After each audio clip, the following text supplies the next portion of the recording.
diferenças dos números no Brasil em relação ao avanço do coronavírus em relação aos estados. No Rio Grande do Sul há um cenário, mas em Porto Alegre ele ainda é um pouco mais distinto.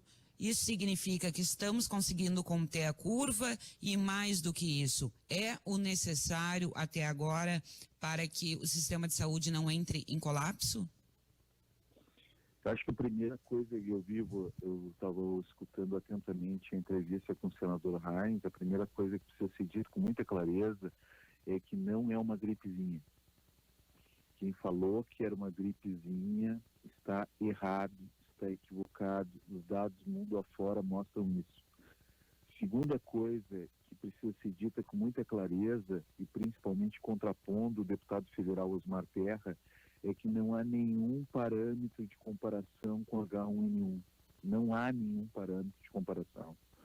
Nem no Brasil, nem no mundo, por dois motivos. Primeiro, porque a taxa de letalidade ela é maior que H1N1, é mais de 10 vezes maior que H1N1, e a incidência dessa patologia por coronavírus, ela é muito maior também.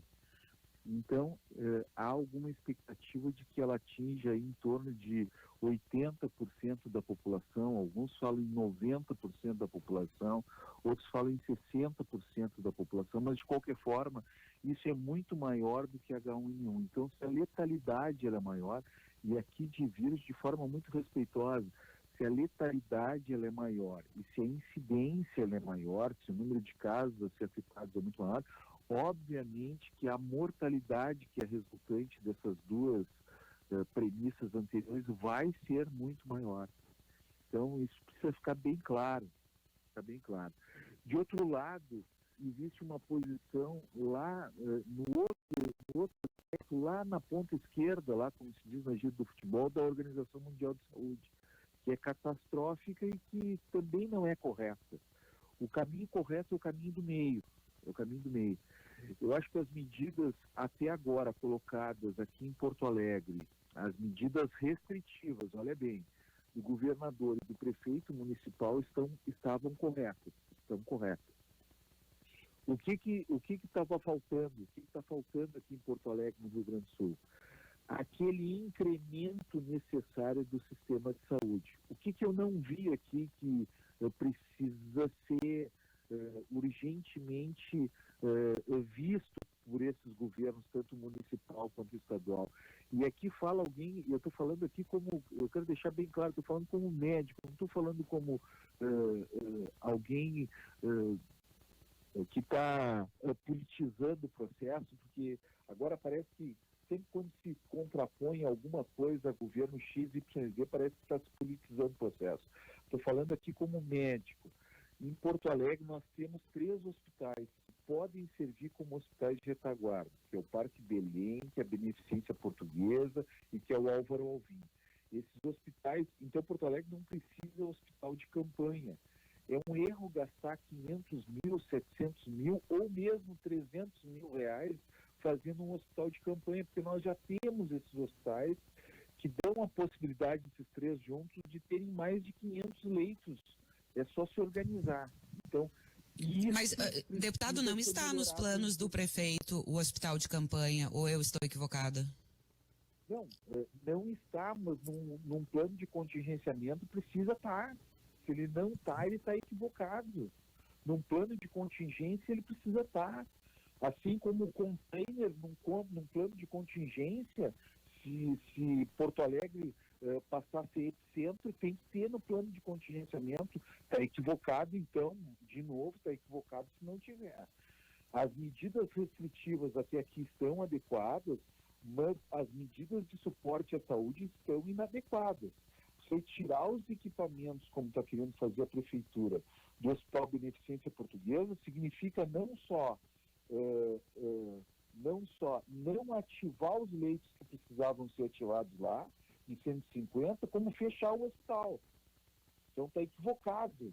Essa medida está equivocada. Bom, com relação às restrições, nós não podemos ficar de eterno nessa situação de restrições, porque a sociedade não vai suportar isso. Como é que se sai desse processo? Isso está muito claramente, isso foi dito isso está escrito na literatura, todos os artigos, todo mundo sabe qual é a saída. A saída é fazer testes. E essa história de que é infactível, isso é história para boi dormir. O teste custa em torno de R$100. É isso que custa um teste. Aí como é que faz o teste? O teste é o seguinte, eu estou falando aqui, vale em especial para o teste rápido, certo? Que já está validado, tem laboratórios holandeses, ingleses, que compraram já os testes lá dos japoneses e chineses, já validaram e estão à disposição para venda. Chega em 7 a 10 dias no estado, tá? De vários laboratórios, pode procurar o preço melhor. E aí como é que faz o teste? O teste tem 2 componentes, o teste rápido. Tem o IgM, que marca a infecção aguda. Se ele for positivo, esse indivíduo está doente, ele tem que ficar em casa. E o IgG, que marca imunidade. Se ele marcar a imunidade, esse indivíduo pode voltar a trabalhar, né? E se ele der negativo os 2, aí tem que entrar nisso que o senador Reis falou, de sopesar se é grupo de risco ou não. Mas nós temos que descobrir quais são as pessoas doentes e manter essas pessoas em casa. Doentes que eu digo pode até não ter sintomas, mas é um cidadão que está transmitindo o vírus. E nós temos que separar os imunes e liberá-los para trabalhar. Isso é o que a ciência está dizendo. Aí eu vejo um monte de gente falando um monte de coisa, né? Tem fundamento, né? Falando, olha, se nós abrirmos sem termos dados concretos, nós vamos estar fazendo o seguinte, nós vamos estar botando a venda no piloto do avião. Nós estamos botando a venda, nós estamos tapando os olhos do piloto do avião. Deputado, tiro no escuro. É um tiro no escuro. Pois é, justamente este tema que eu gostaria de aprofundar com o senhor. Boa tarde, né? Em meio a estes números desencontrados e sobre a aplicação dos testes, a gente sabe que sem testes não há uma estratégia efetiva para ser traçada a fim de combater essa doença. Então, como o senhor bem mesmo mencionou, como o número de testes ele é ínfimo hoje, nós estamos então num voo cego? Se não forem aplicados os testes, nós vamos estar no voo cego. Tu tem toda a razão. As grandes empresas querem abrir. Eu participei de uma audiência com a FEComércio, bem claramente para a FEComércio. Eu disse o seguinte: comprem e façam os testes. Não adianta vir com medida de vacina. Claro que as outras coisas são importantes, né? A nossa mudança de hábitos, usar máscara, álcool gel, manter a distância, tudo isso é importante. Mas o que é fundamental, a gente tem que separar o importante do fundamental. O fundamental é fazer os testes. Então, vocês querem reabrir, e precisam, e eu estou dizendo que precisam, e eu estou aqui dizendo que acho que é correto, mas então façam isso do ponto de vista científico. Não adianta ficar comprando vacina. A vacina da H1N1 é outro problema. Deixem para o Estado comprar vacina. Vocês, empresas privadas, comprem os testes e façam os testes nos seus empregados. Se não, aí eu vou ser duro aqui, Lucas, se não, nós vamos nos transformar em epicentro da pandemia e nós vamos acumular caixão. Aí aqueles 3 containers não vão ser suficientes. Aí depois todo mundo vai dizer que foi porque foi uma divergência política e por isso vão achar 1001 justificativas. Mas por quê? Porque não se embasaram tecnicamente no que é correto. Então, é fundamental abrir. De que forma? Fazendo os testes. As empresas, principalmente as grandes empresas, façam os testes e abram com seus servidores IgG positivo, que são aqueles que têm imunidade. Mas tem um caso lá no norte da China em que o cara era IgG positivo e que acabou depois se verificando que ele ficou doente. Pois é, mas é um caso, nada na medicina e na biologia é 100%. Agora, o que todos os estudos estudos têm mostrado é que se nós tivermos um indivíduo que seja IgM negativo e IgG positivo, esse indivíduo está imune e pode voltar à convivência, porque ele não vai pegar e não vai transmitir a doença. Isso está muito claro, isso no mundo inteiro está claro, né? Então, a gente fica aqui de novo, agora nacionalmente, com uma granalização completamente desnecessária.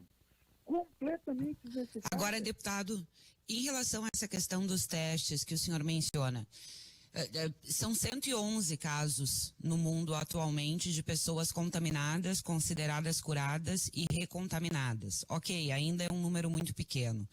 Mas, especificamente em relação aos testes, o Brasil, de fato, é um dos... Oi? É que nós podemos ter nesses casos, Thalina, o que a gente chama de falso negativo, ou seja, o teste IgM deu negativo, né, e o IgG deu positivo, mas ele não era IgM negativo, foi um falso negativo. E isso tá dentro do bojo, isso está dentro do que é previsto, né? Sim, são muitas as dúvidas ainda.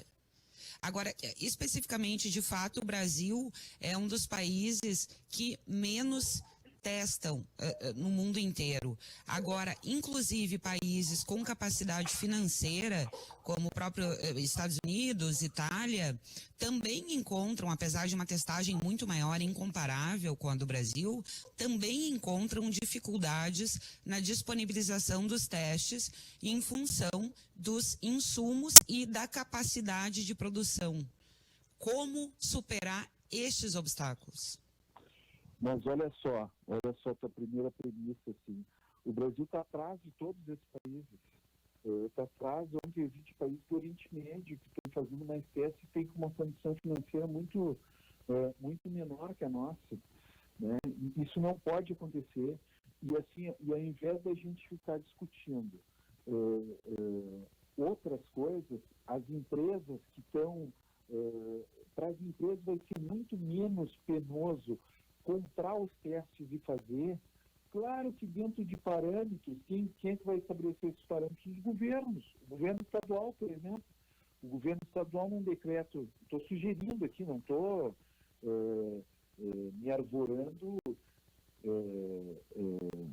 não estou querendo substituir ninguém, estou só sugerindo aqui, o que eu já fiz para o governador, inclusive. O governo estabelece, olha, as empresas vão abrir, as grandes empresas, a partir de tantos empregados, com os empregados de IgG positivo, aqueles que fizerem testes. Então, dá para fazer isso. Eu acho que municípios estão fazendo isso. Eu não consigo entender como que a gente, no geral, não está conseguindo visualizar isso e municípios estão fazendo. Então, assim, ó, ABC Paulista compraram 1 milhão de testes. Esteio, aqui do lado, comprou testes para fazer em toda a população. Pô, se Esteio conseguiu fazer isso, ou para boa parcela da população, Palmeira das Missões, Florianópolis, Niterói, estou dando exemplos de municípios que estão conseguindo fazer isso. Então, como é que a gente globalmente, o país ou o estado do Rio Grande do Sul, não consegue visualizar isso e fazer... Falta vontade política, deputado? Acho que falta conhecimento técnico. Infelizmente, acho que falta conhecimento técnico. O Ministério está sinalizando para isso, né? E a gente está com dificuldade de visualizar essas questões. Então, acho que a gente precisa sentar, né? E isso aqui é uma crítica a todos nós. Acho que a gente precisa sentar e precisa focar naquilo que realmente é importante. Ciência, foco e disciplina. Esse tem que ser o nosso norte. Se não for esse o nosso norte, nós vamos estar muito mal. Eu queria aqui virar um pouco a pauta dentro do programa. Por exemplo, o parlamento, nesta semana aqui no estado, ele vai retomar o protocolo de projetos, o senhor, inclusive, aí ao lado dos deputados Luciana Genro e Edson Brum, estão encabeçando um texto pluripartidário para que a rede privada de ensino aplique aí uma redução substancial no valor das mensalidades em meio a toda esta crise econômica, crise sanitária. Como está a articulação da tramitação e posteriormente da votação deste texto? Eu acho que esse projeto, eu recebi várias críticas com relação a esse projeto, mas eu quero dizer assim com muita clareza, né? O que a gente tem visto? A gente tem visto que, infelizmente, algumas instituições de ensino têm sido reativas à questão da crise, né? Têm se negado, inclusive, a sentar com as famílias, com os pais dos alunos e a rediscutir uma forma que pudesse acabar minimizando as perdas para ambos os lados. A gente vê, por outro lado, que tem algumas instituições que estão sendo protagonistas nesse processo, né? Algumas instituições de ensino têm sido protagonistas, que já têm feito o seguinte, que não se quer que demissão de ninguém, de nenhum professor, de nenhum colaborador da escola, não se quer aqui diminuição de salário, de remuneração dessas pessoas, não é isso. O que se quer aqui é uma justiça, ou seja, a escola, por exemplo, ela tem algumas coisas que ela não gasta nesse período que ela está fechada. Então, isso deve ser, e já deveria ter sido feito, repassado essa diminuição de custos para as mensalidades para os pais e para os alunos, né? Então, assim como se tem alguma atividade extra das escolas, as escolas, via de regra, cobram dos pais e dos alunos. Então, esse projeto tem exatamente esse condão, é um condão de justiça. Ninguém quer demitir ninguém, ninguém quer baixar o salário de ninguém, mas a gente quer que realmente, esse é o espírito dos legisladores desse projeto, a gente quer que realmente haja uma sensibilização das escolas privadas no sentido de, já que tiveram seus custos reduzidos, que estão trabalhando fora da escola, que essa diminuição seja repassada a menos para a mensalidade dos alunos, né? E isso até ajuda, Lucas, porque senão vai haver uma evasão muito maior do que o esperado dessas escolas, né? A gente já sabe que vai ser difícil depois da crise, então é importante a gente sentar junto e poder fazer essa combinação de forma coletiva. Eu me incomodo um pouco com a personalização desses processos. Algumas escolas têm dito assim, não, mas nós queremos discutir caso a caso. Não, mas aí não dá, porque daí não se tem uma uniformidade no processo. Então, o que se quer aí é que realmente se possa ter essa sensibilização das escolas como uniformidade do processo. Agora, deputado, ainda nessa questão envolvendo o impacto da pandemia no setor da educação, o meu filho é aluno da rede privada, terceiro ano do ensino fundamental, do ensino médio, do ensino fundamental, aliás. E é uma constante, diário, a angústia de pais, além da questão das mensalidades, sobre a capacidade de nós, pais, ensinarmos o conteúdo para as crianças. Mais do que isso, como vai acontecer no retorno? Uma data ainda imprevisível. Há o decreto do governador estabelecendo o dia 30 de abril, mas não vejo muita perspectiva de que essa data seja mantida. Como é que vão ser retomados esses conteúdos? E de que forma vai ser avaliado também o ano letivo de 2020? Essas são perguntas que também me preocupam bastante, viu, Taline? Eu tenho 3 unidades escolares, né? E a forma com que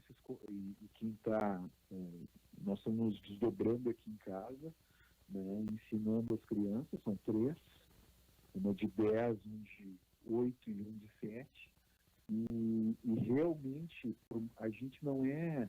Esse não é o meu métier, por exemplo, nem da minha esposa. Ela é engenheira agrônoma, eu sou médico. O nosso métier não é...